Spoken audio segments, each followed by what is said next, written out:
Olá, estudantes da terceira série do ensino médio. Tudo bem com vocês? Como vocês estão? Suportando aí o calor de Ribeirão?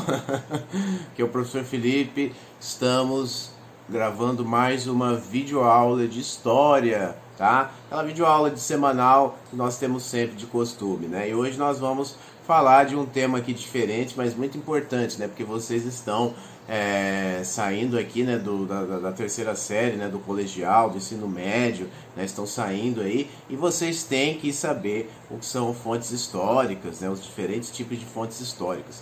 Eu sei que esse assunto a gente aprende um pouco lá atrás, né, mas às vezes a gente pula algumas etapas, né, principalmente de acordo com a localidade que a gente está trabalhando, né? Cada escola é de um jeito, né? Então eu acho que a gente tem que ter essa aula pelo menos antes de vocês saírem da escola, para vocês identificarem o que pode ser uma fonte histórica e também adquirir o costume de preservar, né? Porque tem que saber que isso vai ajudar tanto a população quanto vocês mesmos, tá bom? Então, de olho na tela aqui, o primeiro slide, né? Nós vamos falar das diferentes tipos de fontes históricas e agora nós vamos para o segundo slide, tá?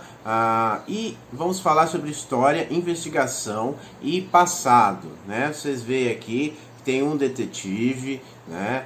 Simbolizando a investigação, porque a história também pode ser interpretada, né, como uma forma de investigação do passado, porque a gente precisa saber o que aconteceu no passado, então a gente vai ter que investigar. Como que a gente investiga na história? Através das fontes históricas, né? As fontes históricas, elas são fundamentais para investigarmos o passado e com isso nos aproximarmos cada vez mais de uma época que nos parece tão distante. A gente entende a época distante estudando ela, né? E a gente estuda através da fonte, né? Fica mais fácil, mais palpável da gente entender o que aconteceu naquela realidade que foi distante, né? E aí outra coisa, o trabalho de quem quer aprender mais com o passado é parecido com o de um detetive, que analisa, investiga, interroga, observa nas entrelinhas e vai juntando as pistas para construir algo que mais se aproxima do certo ou da verdade ali, como vocês queiram chamar, tá bom? Então é isso, tá? É um trabalho de detetive, você vai juntando as fontes, né? E vendo, lendo, estudando, isso aqui tá desse jeito, eu vou anotar aqui, fazer uma anotação, eu vou construir a história desse jeito, analisando as fontes, estudando as fontes. Mas o que são fontes? A gente tem que entender o que são fontes históricas antes disso também. As fontes históricas são diversos objetos, sejam eles materiais ou imateriais, né? Objetos de estudo, né? Você tem, por exemplo, fontes como jornais antigos, fotos, objetos pessoais, né? Uma escova de cabelo, uma escova de dente, né? Cadeiras, móveis, monumentos espalhados pela cidade, locais, museus, né? Onde reúne bastante fontes históricas. Então, tudo que relembra o passado é uma fonte histórica, está preservado, está guardado, é uma fonte histórica. Pode estar escrito, pode estar filmado, né? Pode estar documentado, pode estar só ali na cidade exposto, pode ser uma pessoa também, que as pessoas viveram as épocas e são fontes históricas vivas, né? São sujeitos históricos, né? O jeito correto de falar. Você pode usar a lembrança delas como fonte também. Então tem vários tipos de fonte. Basicamente é o que estava no passado e hoje está preservado para a gente estudar a história, para a gente entender como que esse passado se desenvolveu, tá bom? Isso é uma fonte histórica, tá? Por exemplo, os livros que estão aqui atrás de mim, né? Quando vocês veem na abertura, podem ser fontes históricas futuramente, né? São os livros que as pessoas usavam, liam nesse momento para desenvolver aulas de história ou não, para fazer pesquisas, enfim. Vai depender do que você vai querer pesquisar no passado. Aí você junta esses objetos, esses escritos, esses documentos, né, esses papéis, essas fotos, esses jornais e vai construir a sua pesquisa, né? E vamos para o próximo slide, tá? E tudo isso é trabalho do historiador, viu, gente? O historiador faz muito bem isso. Vamos lá. existem conflitos entre as fontes que a gente precisa entender um pouco, né? A partir do século XIX, quando a história ganha um status de ciência, né? Porque antes a história era mais vista como literatura, né? E não como ciência, né? A história, a gente sabe, né, que é uma ciência, ela usa de métodos, né, próprios e métodos que condizem com o que ela precisa dentro das ciências humanas, né? Não é apenas uma literatura, ela é uma ciência também, né? A partir do século XIX, quando a história ganha esse status de ciência, né, os historiadores eles passam a investigar o passado de maneira passiva, né? Aí eles criam um novo método, apenas pela transcrição dos documentos oficiais, né? É um método que eles usavam aí, né, para se legitimar como ciência. Então tem que ser através de documentos oficiais. Nós vamos só pegar as fontes se forem oficiais. For um decreto, for um jornal oficial, for uma carta de um governante, de um político, só isso, né? Então a história, quando se legitima como ciência, a partir do século XIX, né, 1800 e pouco, até 1900, ela já começa aí nessa linha, de analisar só as fontes oficiais. Mas a gente vai ver que futuramente isso vai ser um erro, né? Apesar de ter sido preciso para ser legitimado, ganhar notoriedade como ciência, né, ganhar confiança, isso é um erro. A gente tem que estudar as fontes de maneira ampla, todas as fontes, não só as oficiais, tá? Principalmente não só as oficiais, viu? E aí, gente, eles abandonaram as outras fontes com potencial, não se interessaram pela história dos sujeitos menores e investiram em uma história dos eventos, né, e não das estruturas. Começaram a contar só os fatos, né? Ah, a Revolução Francesa, aconteceu isso e isso, foi isso e pronto. Ah, a Revolução Inglesa, foi isso, a Revolução Russa, aconteceu assim, assim, de acordo com o governo, de acordo com o Estado, que determinou tudo X e é isso. Não tinha uma problematização em cima, né, de ver ali as entrelinhas, que é o trabalho do historiador, é questionar as fontes. O historiador tem que questionar as fontes. Hoje nós já entendemos isso. Antigamente eles não entendiam. Eles achavam que era só pegar a fonte oficial do governo e pronto. E, gente, isso não é seguro, né? O governo ele tem muito poder, ele pode escrever o que ele quiser ali. Por isso que o historiador tem que questionar. Opa, peraí, isso aqui está um pouco estranho, né? Eu me lembro, não era desse jeito aqui que as coisas estavam. Por que que aqui na fonte do governo está escrito de forma diferente? Então esse é o trabalho, porque o historiador também não pode ser só passivo, ele tem que ser ativo também no seu trabalho, tá? E aí eles passaram a contar só a história dos fatos, dos eventos, e esqueceram das estruturas. O que são as estruturas? São as coisas maiores, que valem muito mais a pena a gente estudar, porque a gente vai entender o porquê de acontecer aquele evento, aquele fato, né? Então, mas eles não queriam seguir nessa linha, os historiadores do século XIX, né? Vamos para o próximo slide para a gente entender outras coisas aqui. E aí, como eles não queriam seguir essa linha, né, começaram a pegar só as fontes oficiais, isso incomodou algumas pessoas da profissão, próprios historiadores também, que desenvolveram outros métodos. E há mudanças nesse tempo, né? Com o passar do tempo, as críticas vieram a esse modo de fazer história, de pegar só os documentos oficiais, né? E outras correntes de pensamento foram criadas, muitas outras correntes de pensamento. Até hoje carregamos resquícios da história dos grandes e dos poderosos, apenas, mas muita coisa tem mudado, e o que devemos entender é que as várias maneiras de se investigar o passado devem coexistir em harmonia. Então nós não podemos só ver, gente, a história da elite, das pessoas famosas, trocando em miúdos. É o que essa história do século XIX, como ciência, fazia. Estudando os documentos oficiais, você só vai ver a versão das elites, quando a história deve ser mais ampla, e ver a visão também dos populares, das pessoas do povo, que afinal são sujeitos históricos também, constroem a história. Sem eles não existe a história. Então, por que nós vamos ficar só estudando a história da elite, dos mais famosos, dos generais, dos reis, das princesas, das rainhas, dos imperadores, né? Não, a gente também tem que estudar a nossa história, dos estudantes, dos professores, né? Dos trabalhadores, sei lá, os mototáxis, tem história de tudo, gente. O pessoal que trabalha no fast food, tem trabalho histórico de várias coisas que vocês nem imaginam, né? Que tudo é história, nós somos sujeitos históricos. O cara que está fritando um hambúrguer ali no shopping, ele é um sujeito histórico, ele está contribuindo para a história também. Eu estou dando essa aula aqui para vocês, estou contribuindo também para a história. Vocês estão assistindo, estão fazendo os exercícios, estão estudando também, estão contribuindo. Nós somos sujeitos históricos. A história, ela é o que aconteceu no nosso passado, para a gente aprender com isso e construir um futuro melhor. Então, nós temos que pensar nisso também quando for construir a nossa história, né? E aí essas mudanças vêm, o pessoal não começa a não concordar com essa história só oficial do governo, dos grandes, né, das elites, e começa a mudar, começa a desenvolver novas correntes de pensamento. As ciências humanas são maravilhosas, gente, por isso tem várias correntes de pensamento. Se você não concorda, não quer dizer que você está errado. Se você tem outra visão, não quer dizer que você está errado. Às vezes quer dizer sim, né? Mas você tem, falando logicamente dentro do bom senso aqui, né, pessoal? Sem negacionismo, tirando isso fora.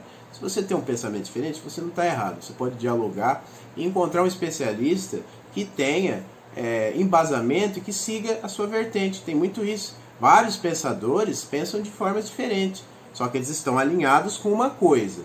Tem que ter método, tem que ter ética e tem que ser embasado na ciência, né? Ou pelo menos na filosofia, né? Que é outro esquema, é metafísica, é outro esquema, não é ciência. Mas tem um compêndio muito importante de informações e a filosofia é muito rica também. É uma coisa que a gente tem que levar muito a sério, né? Mas enfim, tem que ter esse consenso, tá bom? E aí novas correntes foram surgindo para dialogar com essa corrente oficial aí. Vamos para o próximo slide e a gente vai ver os tipos de fontes agora, para a gente entender melhor, ficar mais palpável, né? Uma carta escrita, por exemplo, né? As cartas, elas são excelentes fontes onde podemos analisar um passado aparentemente distante, mas que nos diz muito através de percepções do cotidiano, né? Hábitos, sentimentos envolvidos nela, né? Você pode ver, estudar, por exemplo, como, se você pegar várias cartas aí de pessoas, estudar, por exemplo, como que o jovem se relacionava, sei lá, na hora de paquerar pela carta, né? Você pega lá várias cartas de amor escritas lá pelos jovens, que era assim, né, gente? Hoje tem WhatsApp, né? Tem Tinder, tem um monte de coisa. Mas antigamente não, né? Tinha que mandar a carta, né? Tinha que pessoalmente, era mais pré-histórico, né, pessoal? E aí a gente pode fazer um estudo a partir disso, da mentalidade do jovem ali envolvida nessas questões, não só envolvendo história, né, mas também as outras ciências humanas, como sociologia, filosofia, psicologia também trabalha muito bem com a história, né? Então você faz uma pesquisa ali, estudando, por exemplo, cartas de amor trocadas entre jovens de 1950. Como eram as relações amorosas de paquera entre os jovens da década de 50, através das cartas, né? Aí compara hoje com as mensagens do WhatsApp, né? Com essas outras coisas. Então, olha isso que legal. A história é para você entender como é que funciona, como que chegou hoje, como que é, por que é desse jeito hoje, né? E para isso você vai ter que ter a fonte, né? Para comprovar que é verdade. Não adianta só falar, eu acho que foi assim. Mas se você não tem fonte, não adianta muito, né? Então, por isso que aquele negócio, é minha opinião, muito bem, mas quando é numa discussão científica, sua opinião não vale nada. Tem que ter fonte.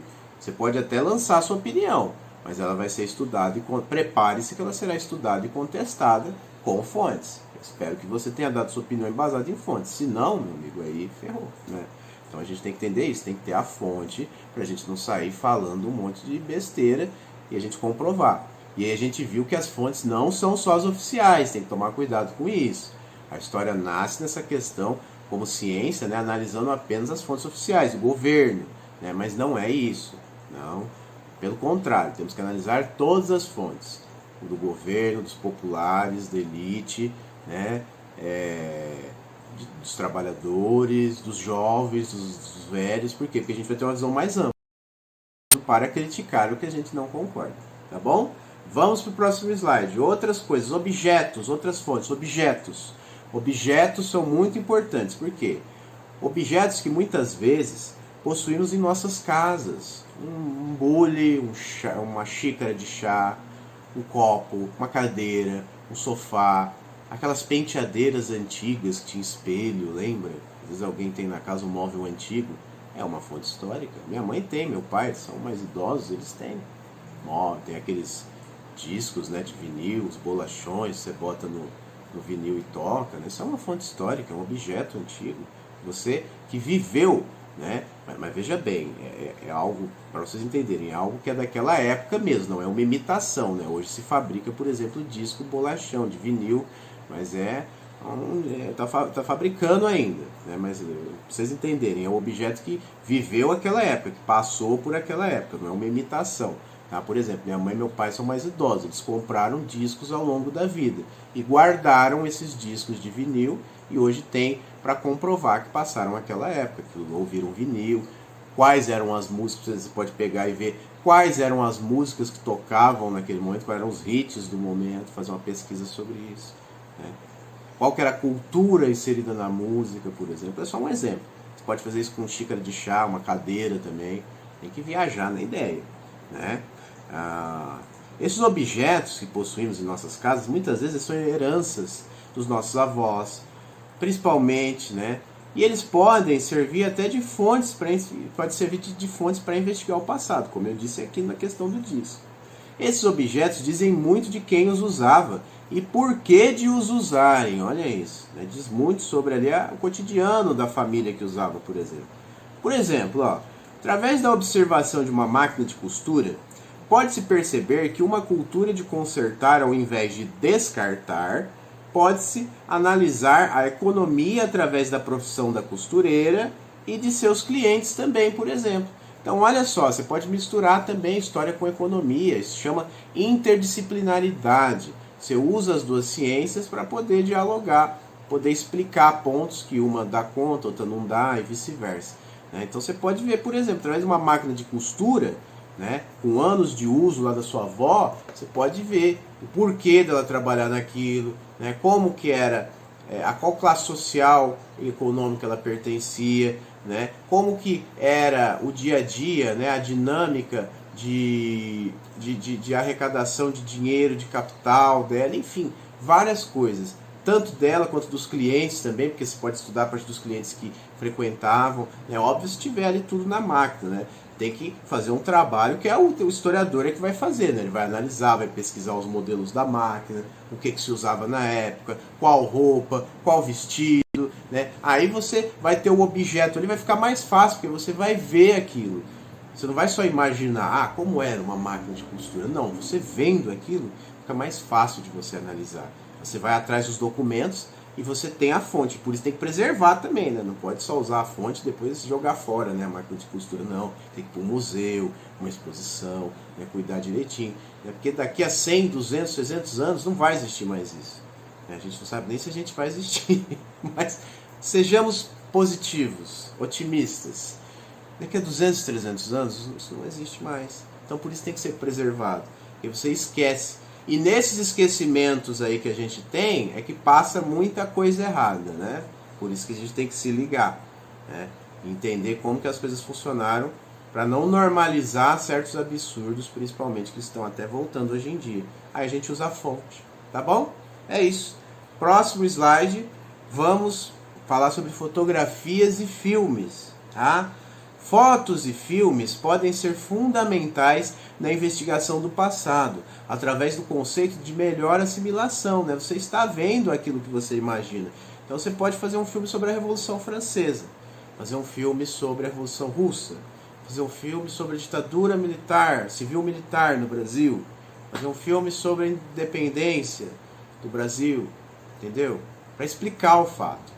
Óbvio que aí vai ter aquelas questões, né? Nem todo filme é verdade. Não é porque está na internet que é verdade. Não é porque está no cinema que é verdade. Filme é arte. Então tem liberdade de fazer o que quiser, né? Praticamente isso. Aí você vai interpretar também da maneira que você quiser. E para você ter uma boa interpretação, você tem que ter uma base, um estudo, né? Para ver que aquele filme ali talvez esteja sendo um pouco mais tendencioso ou não, um pouco menos posicionado, né? Que não, sabe, que não está mostrando ali a real verdade, ou pelo menos o mais próximo disso, né? Que está fantasiando demais, voando muito alto, né? Você tem que saber ter essa malícia. Mas o filme pode servir como isso, para assimilar, melhorar. Pô, poxa, é óbvio, né, gente? Que melhor forma de assimilar que não seja vendo o que tá acontecendo. Se você está estudando a Revolução Russa, você passar um filme de como foi é muito mais divertido, é muito mais legal, né? Só que tem que tomar esse cuidado, né? Como diz aqui no texto do slide, porém deve-se tomar muito cuidado. Além de as fotografias expressarem apenas um pedaço de um contexto em qual se encontra, olha, muito importante, os filmes podem contar sérios erros históricos e privilegiar ou atacar alguns grupos, né? Então é isso, a fotografia também, ó, ela pega um recorte, um pedaço do que aconteceu, ela não está pegando o panorama inteiro, está pegando só um pedaço do que está acontecendo, então a gente tem que lembrar disso. E lembrar quem que é o fotógrafo, quem estava na foto, qual data que ela foi tirada, quem fez o filme, quem dirigiu, por quê, a qual classe social ele pertencia, tudo isso influi, entendeu? Por quê? Aquilo ali é um rascunho da realidade às vezes. Às vezes não, às vezes é feito só como arte, né? Não tem nenhum compromisso, que não, às vezes não tem que ter mesmo. Mas, às vezes é um rascunho da realidade. Ele tenta fazer alguma coisa mais baseada em fatos reais. Então tem que tomar um certo cuidado, tanto quem produz quanto quem assiste.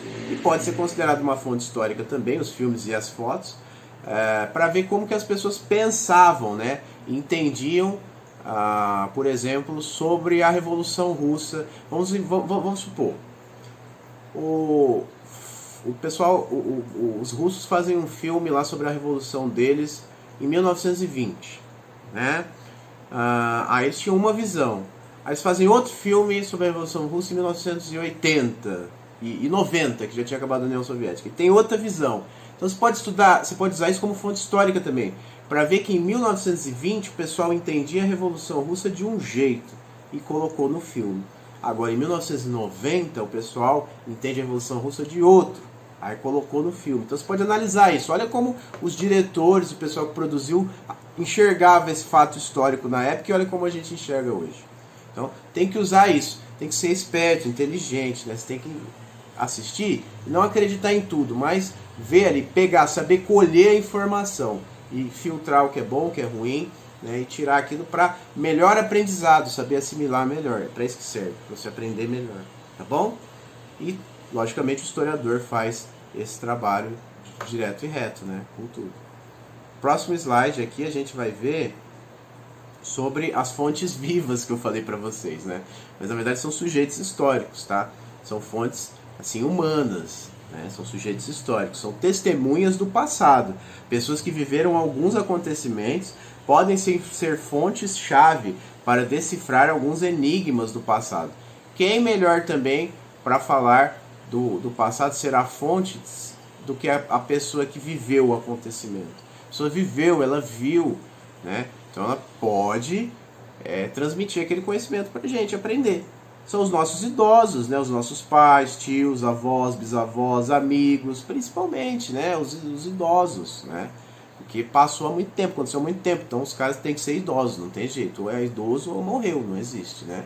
Porque o cara passou ali pela vida, então ele vai saber de muita coisa e eles podem dar testemunhos fantásticos, né? E nos envolver em sentimentos que só quem viveu na época pode expressar, né? A gente tem que dar uma ouvida nessas histórias. Porém, também a gente tem que entender que o sujeito ele está inserido num meio social. E aí a gente tem que usar também a crítica da história, do historiador. Questionar as fontes. Ele tem que saber ali o contexto em que o idoso, que o sujeito histórico ali que ele está entrevistando, né, que a gente chama de história oral. Quando a gente entrevista uma pessoa para escrever história, é história oral. Você tem que entender também qual contexto que ele vivia, qual que ele estava inserido, qual classe social ele pertencia, né? Então tudo isso vai influenciar. Aí é o trabalho do historiador, né? Sabe? Poder questionar também a fonte dele. Não questionar o velhinho ali na cara dele, não é isso, né, gente? Não pode fazer isso, é antiético.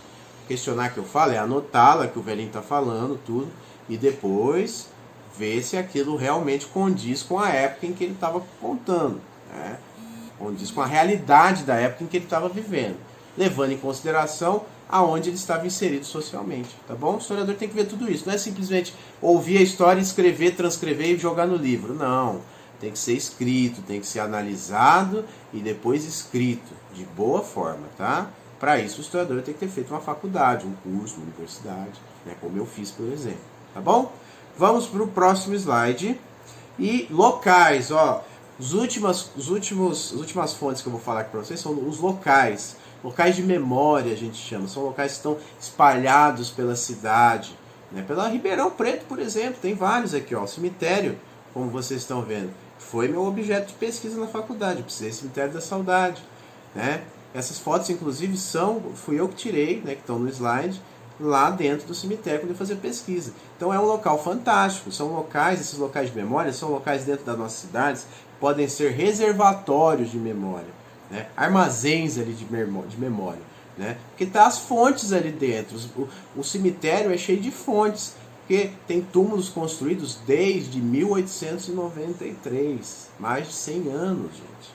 Entendeu? Nesses locais podemos encontrar monumentos artísticos também, históricos e que fazem sentido para alguém ou para uma comunidade.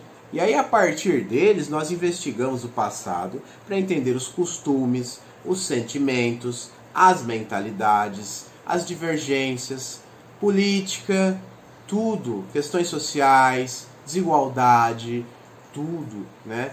Através desses monumentos que fizeram parte de uma certa época, né? Cada um ali na sua época. Você pode ir lá e estudar, entendeu? Você pode ver como que um túmulo é feito, quais materiais eram utilizados, a qual classe social essa pessoa pertencia, por isso ela tem um túmulo tão suntuoso, tão luxuoso, ou ao contrário, por isso que ela tem um túmulo mais simples, entendeu? Então você fazer essa pesquisa dentro do monumento, dentro do local de memória é muito importante. O historiador tem que ir a locais de memória para pesquisar também. E tem que preservar esses locais, né? Porque eles estão sendo destruídos cada vez mais pela ingerência dos governos, né? A prevaricação, aí, a ingerência, né? A omissão, corrupção dentro dos governos também, e não cuida desses órgãos, né? Deixa eles se acabarem. Os cemitérios, por exemplo, são excelentes exemplos de locais de memória ricos em pistas do passado. Lembra do detetive? Pistas do passado, né? É um trabalho de investigação. Você tem que ir lá e pesquisar. Eu fui lá diversas vezes, pesquisei, anotei, tirei foto, fiz vídeo, gravei, fiz áudio, entendeu? Depois reuni o material e escrevi a minha monografia, né? O meu TCC. Então é isso, a pesquisa é isso. Você vai ao local, colhe a fonte. Também fui a outros locais, por exemplo. Pesquisei o arquivo, né? Biblioteca, sites, né, que tem documentos, tem que ter documentos também para falar do objeto. Não adianta só ir lá, tirar foto, fazer vídeo, não. Também tem que ter a base científica, ver os documentos, os livros, os artigos. Então isso é ciência, gente. Não é simplesmente falar só o que você acha, né? Você ter a base, colher os documentos, colher as fontes, estudar, né? Ir ao lugar, por exemplo, fazer material, produzir um material e utilizar tudo isso como fonte para poder escrever um bom texto, tá? Um bom livro sobre o que você está pesquisando, né? Afinal, a história, como eu falo para vocês, a história ela serve para a gente melhorar, para a gente construir um futuro melhor, né? Aprender com o passado para construir um futuro melhor. Lembra da noção de utilidade que eu passo para vocês da história? Para a gente não ser tão ludibriado, tão enganado e construir um futuro melhor aprendendo com o passado, né? Então, o historiador tem que ter essa responsabilidade, de entender que as pessoas precisam disso.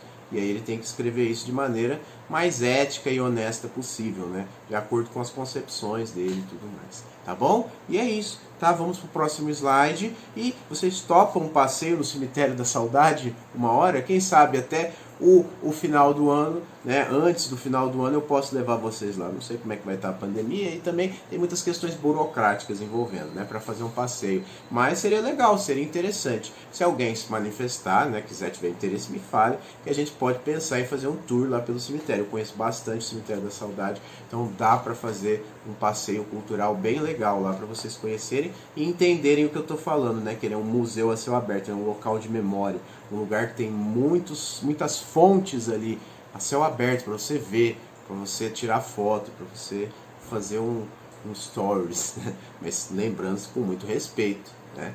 Não pode chegar lá e fazer uma bagunça no cemitério algazarra, né? Mas vocês são adultos, né? Vocês são terceirão. É isso, né? Porque tem muita gente que sofre, né? Ainda mais essa pandemia, né? A gente morreu muita gente, né? Então a gente tem que ter respeito com o luto. É outra coisa muito importante do cemitério. Você pode recolher o material para estudar. Inclusive, né, o que passou de 100 anos já é de domínio público. né? Você pode tirar foto, pode usar em pesquisa, né? Mas sempre ter esse respeito, essa questão, né? Luto, né? Respeitar o luto das pessoas. Entender que isso não é propaganda, né? Isso é estudo, é conhecimento, tá bom? E é muito saudável a gente ir ao cemitério para pesquisar e também para visitar os parentes, ler. Tem gente que vai ler no cemitério para fazer caminhada, né? É um lugar muito bonito. Uma hora, se vocês quiserem, enfim, me falem que eu levo vocês lá, a gente vê se dá certo, tá bom? Vamos pro próximo slide agora e é isso. Acabou a nossa videoaula, obrigado, né, pelo tempo disponível por terem assistido e use máscara, continue usando álcool em gel, mantenha distanciamento, porque o negócio tá feio ainda, hein? Vai demorar para acabar, então se cuide, proteja aí sua família, sobrevivam enquanto a gente está passando por essa turbulência, tá bom? Grande abraço, bons estudos, tchau, tchau, boa semana.